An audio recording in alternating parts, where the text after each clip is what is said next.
If you can't get beyond your body, and your attention is on your body, then you're matter trying to change matter. If you're thinking about your cell phone and your partner or your kids, or none of these are bad, but if you can't get beyond them, they own you. If you're thinking about how much time it's going to take or how much time the meditation is going, you haven't dissociated from the very world of three-dimensional reality to create something differently with. So that process of overcoming ourselves, that process of overcoming is the process of becoming. As an example, people stand on the stage, and they tell their testimonials, their stories at our events, whether it's stage 4 cancer, blindness, deafness, MS, lupus. We've seen just about everything.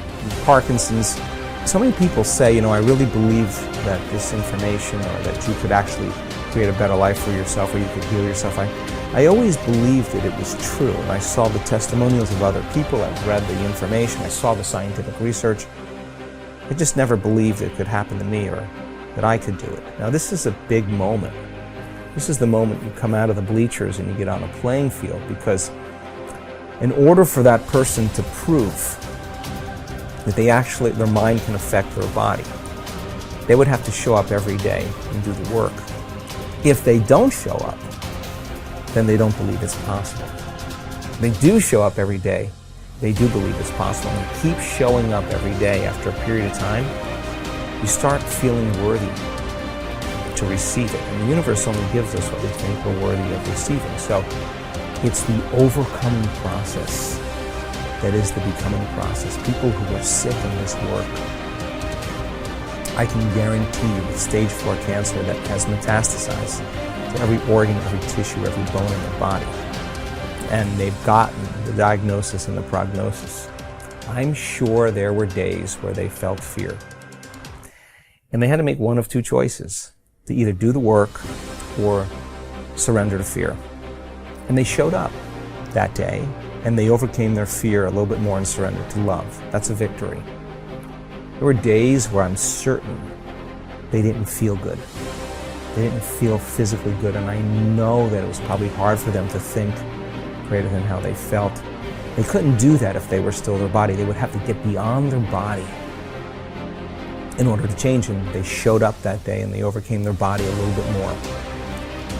And I'm sure there were days where they had self-doubt. In fact, many of them, their disease got worse before it got better, and they could have easily listened to their family and to the voice in their head that said it's not working. But they showed up anyway, and they did the work, and they overcame their doubt that day.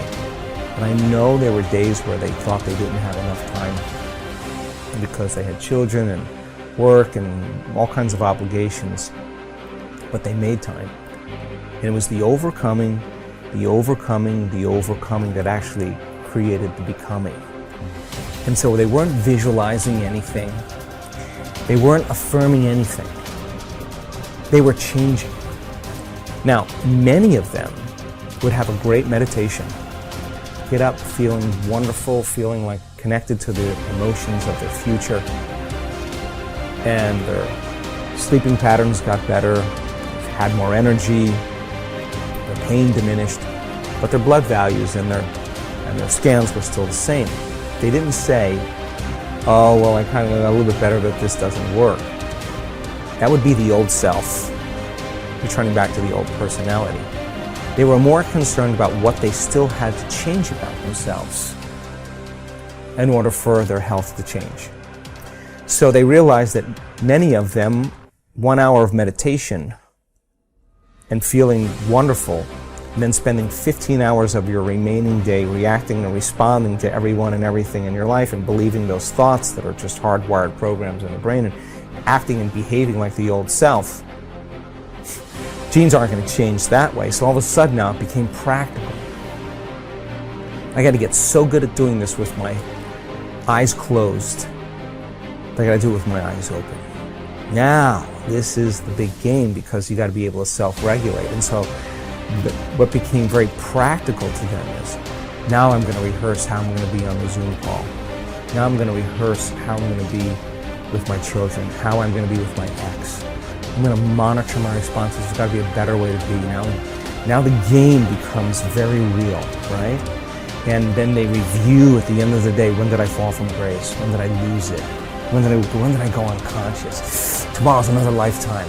Tomorrow's when I didn't fail, I just went unconscious. Okay, tomorrow I'm gonna just work on that one thing. So now they're really working on the process of transformation. It's no longer about their health condition. They're not focused on their health condition. They're focused on change, right? And nothing changes in our life until we change. So when you hear those stories and the person has to really overcome their belief that this could work for everybody else, they just never believed it could work for me. When they get really super aware that the game is about change, and they got to get really good at doing it with their eyes open, and they have to monitor their responses to everyone and everything in their life, because if they don't, the response is actually weakening the organism. They got to catch their thoughts, because that thought that they let slip by could actually knock their brain and body out of homeostasis and turn on the stress response. So now the game changes now, and it takes an enormous amount of energy, and it takes an enormous amount of awareness. And it's not easy, and if it was easy, everybody would be doing it. But you ask that person who stands on the stage, that's the 4-minute mile, about their disease. They'll tell you two things. My disease was my greatest teacher. They'll tell you that. And you'll ask them, where's the disease now? Where is it? They'll say, it's in the old person. I'm somebody else. They didn't visualize anything. They didn't affirm anything. They just kept practicing overcoming. And it's the overcoming process that actually affects the becoming process. What determines the difference in human actions? Throughout my life, I have passionately sought the answer to these questions. One thing is clear to me. Human beings are not random creatures. Everything we do for a reason. We may not be aware of the reason consciously, but there is undoubtedly a single driving force behind all human behavior. This force impacts every facet of our lives, from our relationships and finances to our bodies and brains. What is this force that is controlling you even now and will continue to do so for the rest of your life? Pain and pleasure. Everything you and I do, we do either out of our need to avoid pain or our desire to gain pleasure. So often, I hear people talk about changes they want to make in their lives, but they can't get themselves to follow through. They feel frustrated, overwhelmed, even angry with themselves because they know they need to take action, but they can't get themselves to do it. There is one elementary reason. They keep trying to change their behavior, which is the effect instead of dealing with the cause behind it. Understanding and utilizing the forces of pain and pleasure will allow you once and for all to create the lasting changes and improvements you desire for yourself and those you care about. Failure to understand this force dooms you to a future of living in reaction like an animal or a machine. Perhaps this sounds like a complete oversimplification, but think about it. Why don't you do some of the things you know you should do? After all, what is procrastination? It's when you know you should do something, but you still don't do it. Why not? The answer is simple. At some level, you believe that taking action in this moment would be more painful than just putting it off. Yet, have you ever had the experience of putting something off for so long that suddenly you felt pressure to just do it, to get it done? What happened? You changed what you linked pain and pleasure to. Suddenly not taking action became more painful than putting it off. A man who suffers before is necessary, suffers more than is necessary. What keeps you from approaching that man or woman of your dreams? What keeps you from starting that new business you've been planning for years? Why do you keep putting off that diet? Why do you avoid completing your thesis? Why haven't you taken control of your financial investment portfolio? What prevents you from doing whatever it takes to make your life exactly as you've imagined it? Even though you know that all these actions would benefit you, that they could definitely bring pleasure to your life, you fail to act simply because in that moment you associate more pain to doing what's necessary than missing the opportunity.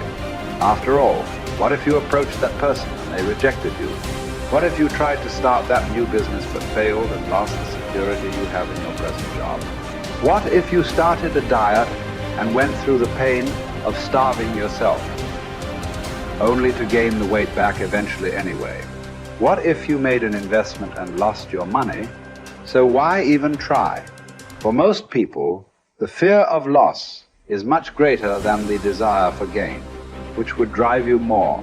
Keeping someone from stealing the $100,000 you've earned over the last 5 years, or the potential of earning $100,000 in the next 5. The fact is that most people would work much harder to hang on to what they have than they would to take the risks necessary to get what they really want from their lives. The secret of success is learning how to use pain and pleasure instead of having pain and pleasure use you. If you do that, you're in control of your life. If you don't, life controls you. If we link massive pain to any behavior or emotional pattern, we will avoid indulging in it at all costs. We can use this understanding to harness the force of pain and pleasure to change virtually anything in our lives, from a pattern of procrastinating to drug use. How do we do this? Let's say, for example, you want to keep your children off drugs. The time to reach them is before they experiment and before someone else teaches them the false association that drugs equal pleasure. My wife and I decided that the most powerful way to make sure our kids would never use drugs was to cause them to link massive pain to drugs. We knew that unless we taught them what drugs were really about, someone else might convince them that drugs were a useful way of escaping pain. If we fail to direct our own associations to pain and pleasure, we're living no better than animals or machines, continually reacting to our environment, allowing whatever comes up next to determine the direction and quality of our lives. Our behavior, both conscious and unconscious, has been rigged by pain and pleasure from so many sources. Childhood peers, moms and dads, teachers, coaches, movie and television heroes, and the list goes on. You may or may not know precisely when programming and conditioning occurred. It might have been something someone said, an incident at school, an award-winning sports event, an embarrassing moment, straight as on your report card, or maybe failing grades. All of these contributed to who you are today. I cannot emphasize strongly enough that what you link pain and pleasure to will shape your destiny. As you review your own life, can you recall experiences that formed your neuro-associations and thus set in motion the chain of causes and effects that brought you to where you are today? What meaning do you attach to things? If you're single, do you look upon marriage wistfully as a joyous adventure with your life mate? Or do you dread it as a heavy ball and chain? As you sit down to dinner tonight, do you consume food matter? Of factly as an opportunity to refuel your body? Or do you devour it as your sole source of pleasure? Men, as well as women, are much oftener led by their hearts than by their understandings. Though we'd like to deny it, the fact remains that what drives our behavior is instinctive reaction to pain and pleasure, not intellectual calculation. Intellectually, we may believe that eating chocolate is bad for us, but we'll still reach for it. Why? Because we're not driven so much by what we intellectually know, but rather by what we've learned to link pain and pleasure to in our nervous system. It's our neuro-associations, the associations we've established in our nervous systems that determine what we'll do. Although we'd like to believe it's our intellect that really drives us, in most cases, our emotions. The sensations that we link to our thoughts are what truly drive us. Many times we try to override the system. For a while we stick to a diet. We finally pushed ourselves over the edge because we have so much pain. We will have solved the problem for the moment. But if we haven't eliminated the cause of the problem, it will resurface. Ultimately, in order for a change to last, we must link pain to our old behavior and pleasure to our new behavior and condition it until it's consistent. Remember, we will all do more to avoid pain than we will to gain pleasure. Going on a diet and overriding our pain in the short term by pure willpower never lasts simply because we still link pain to giving up fattening foods. For this change to be long-term, We've got to link pain to eating those foods so that we no longer even desire them, and pleasure to eat more of the foods that nourish us. People who are fit and healthy believe that nothing tastes as good as thin fields, and they love foods that nourish them. In fact, they often link pleasure to pushing the plate away with food still on it. It symbolizes to them that they're in control of their lives. The truth is that we can learn to condition our minds, bodies, and emotions to link pain or pleasure to whatever we choose. By changing what we link pain and pleasure to, we will instantly change our behaviors. With smoking, for example, all you must do is link enough pain to smoking and enough pleasure to quitting. You have the ability to do this right now, but you might not exercise this capability because you've trained your body to link pleasure to smoking, or you fear that stopping would be too painful. Yet, if you meet anyone who has stopped, you will find that this behavior changed in one day.